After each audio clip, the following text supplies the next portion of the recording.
Let's talk about strong and weak convergence in a Hilbert space. H is a Hilbert space. Xn is a strongly convergent sequence to L if and only if the norm of Xn minus L goes to 0. And we note Xn goes to L. This is old news. What's new news is the weak convergence, which is not actually so new because we know what weak convergence is. Weak convergence is the convergence for the weak topology.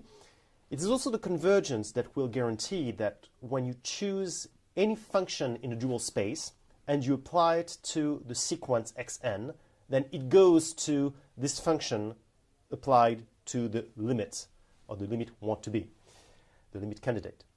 Now, in the case of a Hilbert space, what we have is that any function of the dual space, any element of the dual space, can be identified with an element of the space H because of the Ries theorem. So what I'm saying is that when I choose an element of the dual space, I basically choose an element of the space, and I do the inner product with the element. So writing that Xn is weakly convergent to L is the same as writing that the inner product of Xn with V goes to the inner product of L with V for any V in H, which is the same as for any function in the dual space.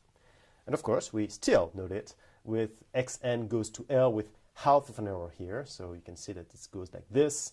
It's not the full error, which would be a notation reserved for the strong convergence. Strong to weak convergence, again, that's old news today. We know that if you have a Hilbert space, just a norm space, by the way, any strong convergence to L is weak convergence to L. That's old news.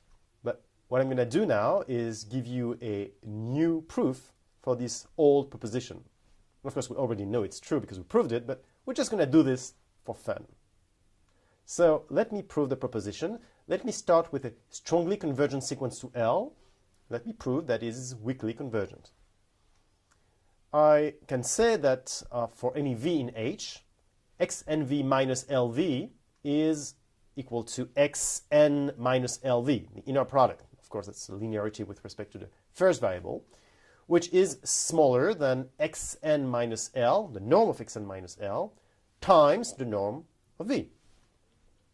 This goes to 0 because it's strongly convergent. Xn is strongly convergent to L. So this term goes to 0, which means that this term here, Xnv minus Lv, this difference of inner product, goes to 0 as well. Therefore, we have the limit of Xnv equals Lv, which means that Xn is weakly convergent to L. So as you can see, this is another proof to something we already knew.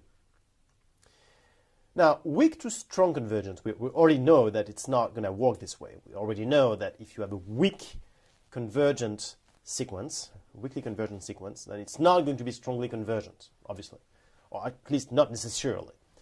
The proposition will state this. If you have a Hilbert space and you have a weakly convergent sequence Xn that converges to L, and if in addition to this, it's important, in addition to the weak convergence to L, you also have the convergence of the norms. In other words, the convergence of the norms of Xn goes to L. Then in this case, then Xn will converge strongly to L. So weak convergence plus the convergence of the norms will give you strong convergence. Let me talk about compactness. Let H be a Hilbert space. If I have a bounded sequence in H, then what I have thanks to the Kakutani theorem is that I can extract a subsequence of Xn weakly converging to H. So this is really a beautiful result as well. And if you really don't think that this is beautiful, you need to take an art class here on this platform because it's a beautiful theorem, or actually a beautiful result.